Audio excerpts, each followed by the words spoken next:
Hi friends, आप सभी को मेरा नमस्कार। आप सभी का स्वागत है आपके अपने चैनल नेहासा व्लॉग में। Welcome back in my channel. आप सभी का स्वागत है। सो फ्रेंड्स, आप देख रहे होंगे कि आज मैं आपको तैयार भी लग रही हूँ। आज है वट सावित्री। वट सावित्री व्रत की हार्दिक शुभकामनाएं आप सभी को। और ये देखिए, लगाई है मैंने मेहंदी। ये देखिए, खुद से लगाई है, दूसरे हाथ में भी लगाई है, आपको दिखाती हूँ। इसमें लग नहीं पाई मुझसे, तो खुद से लगाई है और पैरों में भी लगाई है। तो अभी जो है मैं जा रही हूँ मंदिर पूजा करने के लिए। नथ भी पहनूँगी, मांग टीका भी पहनूँगी, पिछौड़ा भी पहनूँगी। तो वट वृक्ष की जो पूजा होती है वो नथ, मांग टीका, पिछौड़ा पहन के ही होती है।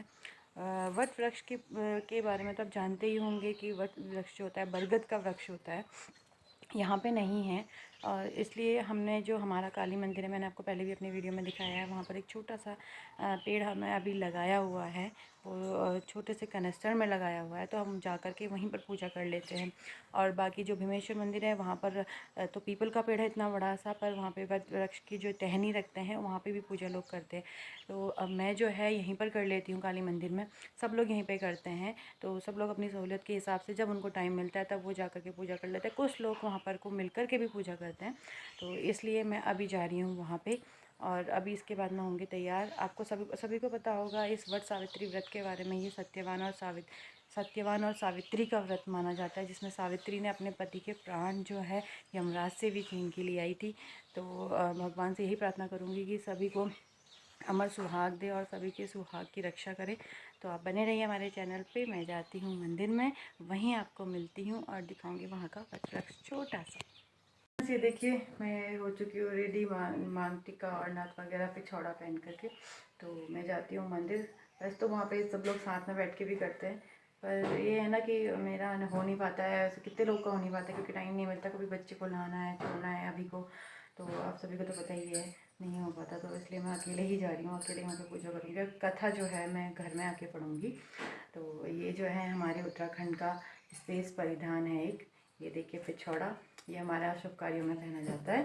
तो अब जाते हैं मंदिर को, आपको मिलते हैं मंदिर में। पूजा की थाल भी रख दी है और बाकी सामान जो है वो मैं इसमें ले करके जा रही हूँ। तो अब मैं जा रही हूँ मंदिर को। मैं मंदिर में पहुँच चुकी थी। और ये देखिए, ये है वट वृक्ष हमारा। नेताजी जी हैं यहाँ पे, बकरी चढ़ा रही हैं।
ये देखिए फ्रेंड्स, यहाँ पर गई थी मैं, यहाँ पर था वट वृक्ष। सो गाइस, मेरी जो पूजा है वो हो चुकी थी और ताऊ जी भी थे वहाँ पे को, तो वो भी पूजा कर रहे थे। उन्होंने मुझे जो प्रसाद है वो भी दिया और अब मैं जा रही हूँ घर को। देखा मैंने किसे अकेले में किया और वहाँ पे छोटा सा ही पेड़ है जो कनस्टर में लगाया हुआ है, तो वहीं पे हमने किया पूजा। और प्लेन्स को तो होता है कि बहुत अच्छा होता है, बहुत सारी लेडीज़ें मिल के बहुत बरगद के पेड़ पे ऐसे गोल गोल चक्कर लगाती हैं और सूत से जो है वह रक्षत आगे से जो है बांधती हैं। तो यहाँ पर जो है पेड़ बहुत छोटा सा है, तो गांव भी है तो सब लोग अपने अपने हिसाब से कर लेते हैं, तो जब उनको टाइम मिलता है। तो अब मैं जा रही हूँ घर को। अभी तक मैंने पानी तक नहीं पिया था, क्योंकि जब तक मैं पूजा नहीं करती हूँ पानी भी नहीं पीती हूँ। तो अब मैं घर जा कर के पीऊँगी पानी और कॉफ़ी बना लूँगी अपने लिए। तो आप बने रहिए हमारे चैनल पे। और अभी मैं जो है सत्यवान और सावित्री की कथा पढ़ूँगी, तो आप लोग को भी मैं कथा ज़रूर सुनाऊँगी, तो आप लोग बने रहिए तब तक मेरे चैनल पे। और अब मैं आपको सत्यवान और सावित्री की कथा सुनाऊँगी। पहले मैं उनके लिए एक जो है घी का दिया जला देती हूँ, सत्यवान और सावित्री के नाम का, और उसके बाद फिर मैं कथा पढ़ना स्टार्ट करूँगी। तो ये जो है घी का दिया जला दिया मैंने।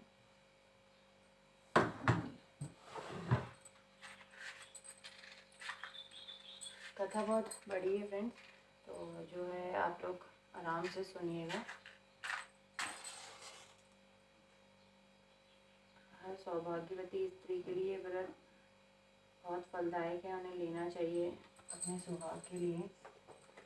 तो अब मैं आपको सुनाऊंगी कथा। ये मैंने जला दिया है दिया, ये देखिए, और इसे मैं रख देती हूँ यहाँ पे, देखिए, और धूप को जला देती हूँ। तो ये है वट सावित्री पूजन की जो है किताब, और मैं सबसे पहले इसमें लगाऊंगी देखिए। और ये देखिए, ये जो होता है ये इसे दुबरा बोलते हैं, तो इसे आज के दिन पहनना बहुत ज़रूरी होता है, तो इसका बहुत महत्व है आज के दिन। ये हम लगाएंगे टीका इसमें। मैंने काली मंदिर में आपको अपनी पूजा नहीं दिखाई, क्योंकि पूजा करते समय वीडियो बनाना अच्छा नहीं लगता मुझे, इसलिए मैंने कथा के टाइम पे आपको अब मैं सुना रही हूँ, ताकि आप लोग भी इनकी कथा सुने। और जो सत्यवती है उनकी जो शक्ति है उनको आप देखिए, कितनी वो पतिव्रता थी, तो वो अपने पति को वो यमराज के पास से भी खींच लाई थी। तो चलिए अब स्टार्ट करते हैं।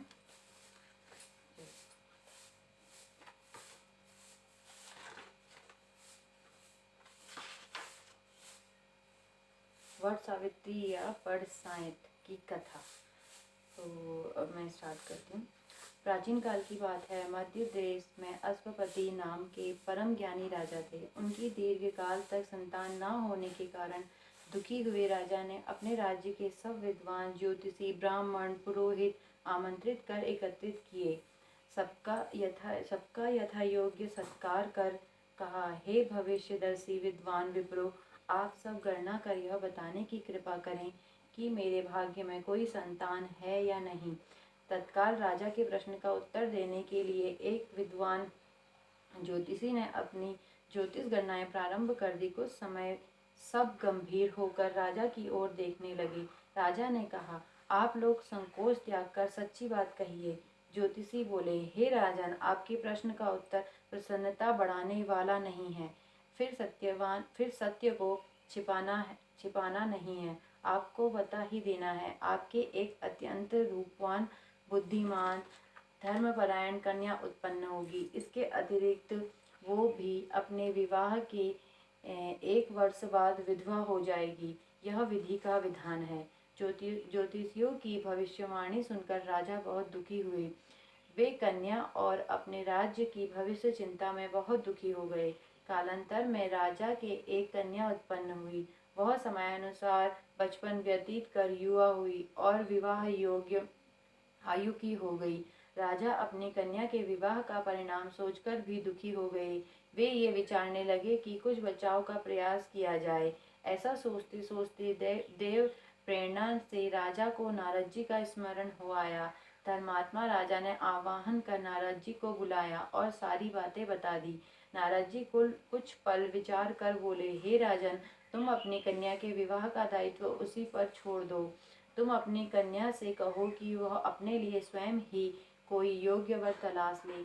तुम्हारी कन्या जिस युवक को अपने भावी पति के रूप में तुम्हारे सामने प्रस्तुत करे, तुम उसी के साथ अपनी कन्या का विवाह कर पूर्ण शास्त्रोक्त विधि से विवाह कर दो। राजा ने अपनी कन्या सावित्री को बुलाया और नारद जी की बातें बताकर पूछा, हे पुत्री सावित्री, तुम कहो तुम्हारा क्या विचार है। सावित्री बोली, हे पिताजी, मैं नारद जी का आदेश का प्रसन्नता पूर्वक पालन करूंगी। राजा को कुछ सांत्वना प्राप्त हुई और राजपुत्री सावित्री ने सखी सहेलियों, दास दासियों और अनुचरों सहित भावी पति के योग्य व्यक्ति को ढूंढने में भ्रमण करना प्रारंभ कर दिया।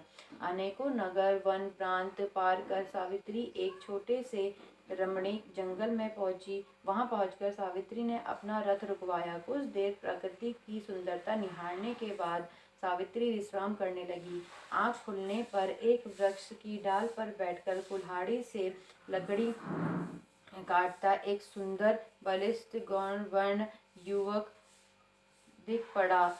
यह युवक को देखकर सावित्री का ध्यान उस युवक के चेहरे के भावों, मुखाकृति और स्वभाव का अध्ययन करती रही। युवक का मौन निरीक्षण करते हुए काफी समय व्यतीत करने के बाद सावित्री ने अपने अनुचरों द्वारा उस युवक को बुलावा भेजा। सावित्री द्वारा बुलाए जाने पर सत्यवान उसके पास आ पहुंचा। सावित्री द्वारा परिचय पूछे जाने पर सत्यवान ने कहा, हे राजकुमारी, मैं एक दरिद्रता प्रभावित कुलीन युवक हूँ। इसी जंगल में रहता हूँ। मेरे साथ ही मेरे माता पिता भी रहते हैं। वे अंधे हैं। मैं जंगल की लकड़ी काटकर बाजार में बेचता हूँ। इसी से हम तीनों प्राणियों का जीवन निर्वाह होता है। मेरा नाम सत्यवान है। आप कहिए, मैं आपकी क्या सेवा करूँ। उसी सत्यवान नामक युवक की शालीनता, शिष्टता और स्पष्टवादिता से सावित्री बड़ी प्रभावित हुई। उसने युवक के गुणों से प्रभावित होकर उससे विवाह करने का निश्चय किया। ऐसा निर्णय लेते ही सावित्री ने युवक से शांत गंभीर स्वर में विनम्रता पूर्वक विवाह का प्रस्ताव रखा। सावित्री का प्रस्ताव सुनकर सत्यवान ने कोमल नम्र स्वर में कहा, हे राजकुमारी, मेरे साथ विवाह करना आपके लिए उचित नहीं है। मेरे साथ ही आप भी दुखों और संकटों से घिर जाएंगी। इसके बाद सावित्री बार बार विवाह का आग्रह करने लगी। सत्यवान तरह तरह से समझाता रहा, लेकिन सावित्री ने हट करने पर सत्यवान ने कहा, समीप ही मेरी कुटिया है।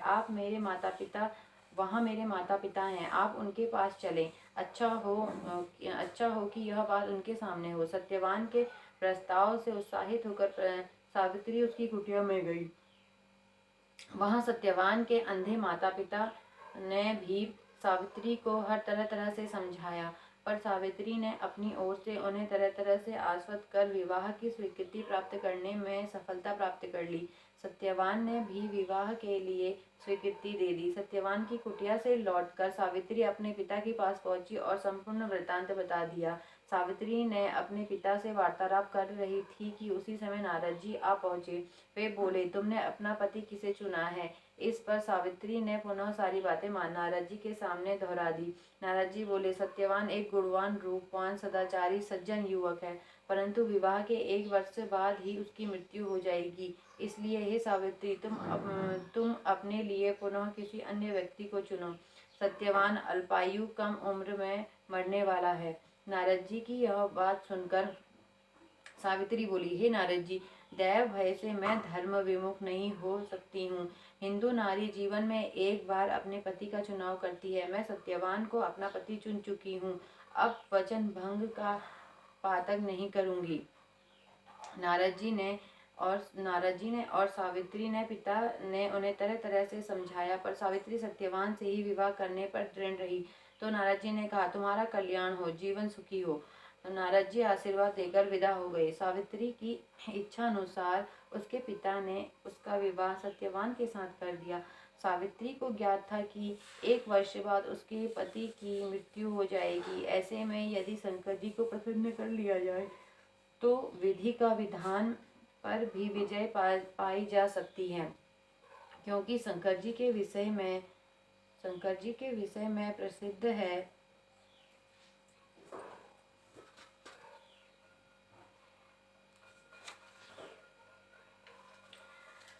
है। मैटे ही कठिन कुलंक भाल के भाविहु मेट सकहि त्रिपुरारी, अर्थात शंकर जी में शक्ति है कि विधाता का विधान भी बदल सकते हैं। अतएव सब प्रकार से निश्चय कर सावित्री भक्ति पूर्वक शंकर भगवान की आराधना करने लगी। सत्यवान के लिए सावित्री पूर्ण मनोयोग से शिव जी की आराधना करती रही। जब सत्यवान की आयु के केवल 7 दिन शेष रह गए तो सावित्री और तीव्रता से कठिन व्रत उपवास कर भगवान को प्रसन्न करने में लग गई। अतः सावित्री की भक्ति से प्रसन्न होकर भगवान शंकर ने सामने प्रकट हुए और बोले, मैं तुम्हारी भक्ति से प्रसन्न हूँ, मुझसे मनोवांछित वर मांग लो। सावित्री बोली, भगवान, मेरे पति की आयु के 2 ही दिन शेष हैं, कृपया उनकी जीवन रक्षा की युक्ति बताएं। भगवान शंकर बोले, कल ज्येष्ठ की अमावस्या के दिन भक्ति पूर्वक वट वृक्ष की पूजा करने से तुम्हारी मनोकामना पूर्ण होगी।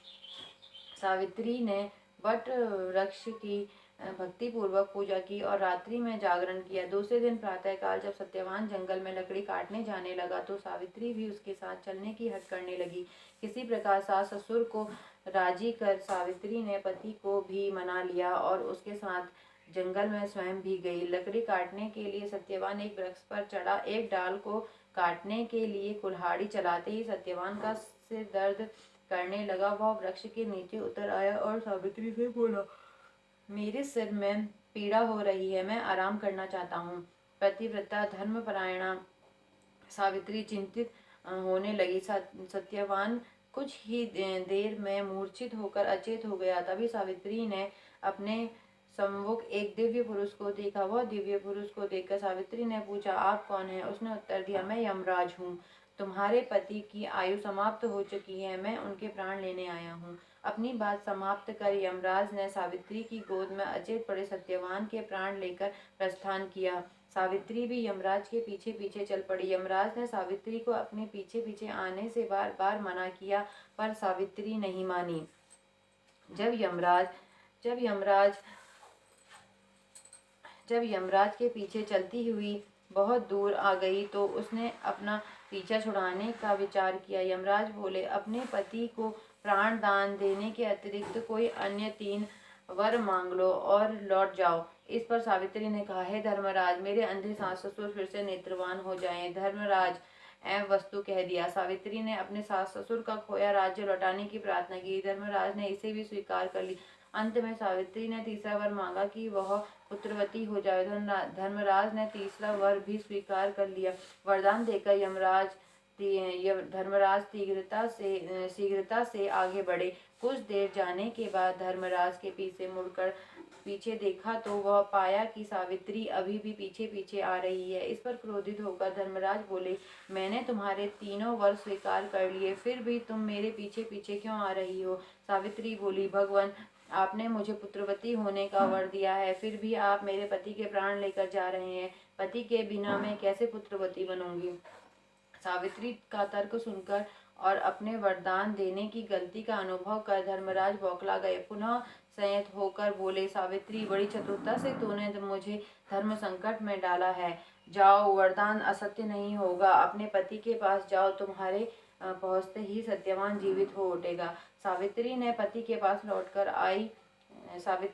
के पास लौटकर आई और तो वह जीवित हो उठा। दोनों प्रसन्न होकर घर आए। कुछ ही समय में यमराज के दोनों वरदान भी पूरे हो गए। सावित्री के सास ससुर को दिखाई देने लगा, उनका राज्य भी वापस मिल गया।